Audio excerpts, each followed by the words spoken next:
It's OG Red Dog spitting some game. But before I start spitting game, I want to get in here and talk a little bit about what the hell is going on around us.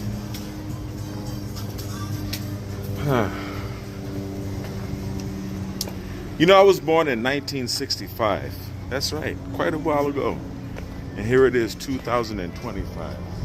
So calculate. That's right, 60 years ago. More than half a century, 60 years. More than half a century ago. And I was born in 1965, which was only 100 years after 1865, which was the end of the Civil War.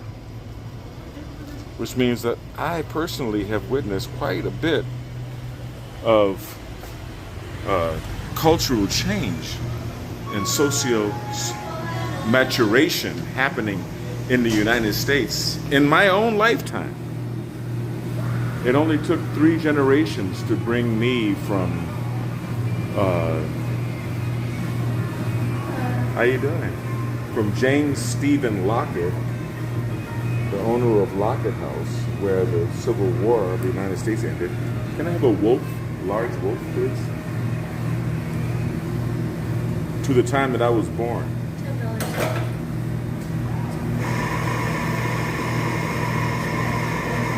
And it's been half a century, more than half a century since then. More than half the amount of time that it took since slavery ended in the United States to me being born has passed since I have been born. People don't understand that. These are significant changes to observe.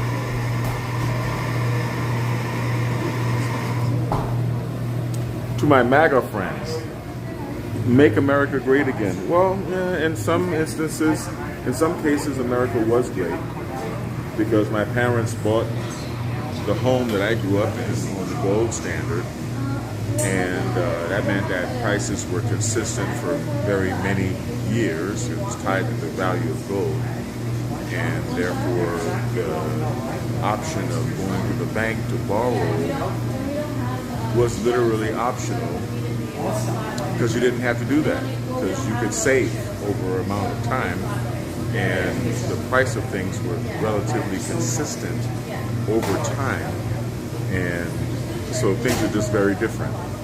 People were more personally empowered without having to go to the banks to borrow what they needed to buy the things that they needed. But other than going from a Austrian to a Keynesian economy, we're also experiencing the laxing of our social and moral values. Now, when I went into basic training in 1983, I and my fellow inductees into the military were proud of the fact that we were from a first world country. My wolf? Yes. Thank you.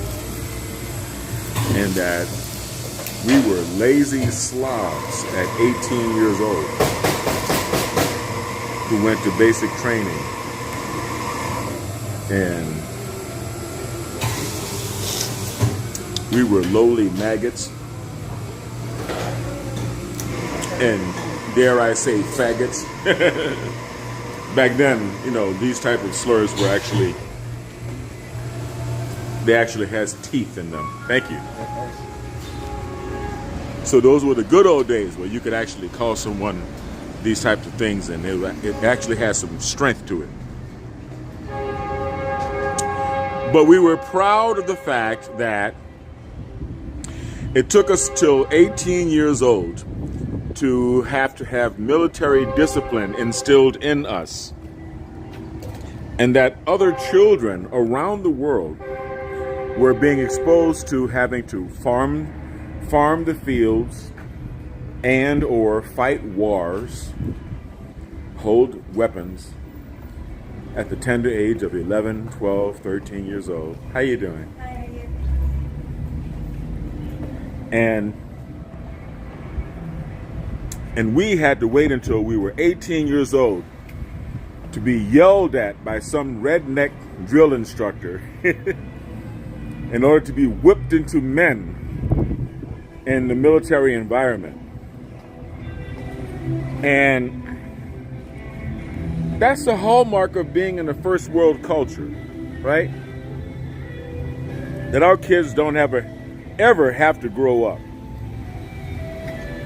They can be juvenile, they can play video games, they can grow long hair, they can be big fat slobs, they can sleep until afternoon at mom's house. And they don't really ever have to grow up until such time as they have chosen to embrace a military lifestyle or to embrace a lifestyle that requires them to have a greater level of maturity. And this is part of being in a first world country. This is part of being an American, because our ancestors have fought hard enough to build and establish a world within which our children don't ever have to really grow up. But now it's gone too damn far. Not only do our children not have to grow up at a certain age in life, but they're also slobs. They're big, fat, lazy slobs. And I gotta say it, man. I mean, we've failed our children. We've spoiled our children by not only allowing them, but encouraging them to be big, fat, lazy slobs. That's the truth, man. And the deterioration of America is going to come from that deterioration of our moral fiber. And it hurts me to say this, because this was a sign of our success, right? That our kids didn't have to grow up, that other kids were farming and fighting and doing all of these other things that really should be left for adults all over the world, and our American kids don't have to. But now our American kids are spoiled. They are big, fat, lazy slobs. Okay? Look around you. How you doing, man? He's riding his bike, and he's a big, fat, lazy slob. And it took me 4 months of running every day for me to stop being a big, fat, lazy slob. We are a country of big, fat, lazy slobs, and we have to pay attention to that. We have to recognize that as Americans. This is OG Red Dog talking to y'all, all right? And this shit has gone too far. I'm seriously disappointed in all of us, including myself.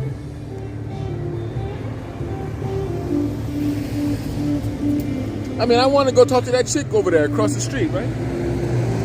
But she's too fat. And I hope she heard me said that. She's too fat. Okay? This is ridiculous. But I hear some jazz music playing across the street. I'm probably going to go across the street and talk to some of the fat chicks in that bar. But our society has gone on the decline, and I'm tired of seeing it. And I just want to tell you guys that. Alright, this is OG Red Dog. That's right, Black Jungle Stone. And I'm right here in the center of Upland, California. And I just gotta tell y'all, I am not at all satisfied with what I'm seeing. Maybe I'm just saying that because I lost 30 pounds in the last 4 months being stoic and running and working out and swimming with the peak performance protocol. That might be it. And I don't want to be unjustly judgmental. But we got to do better, people. We got to do better, people. All right? Americans, we got to do better. Fat is not cute. And I'm not about to start pretending that fat is cute.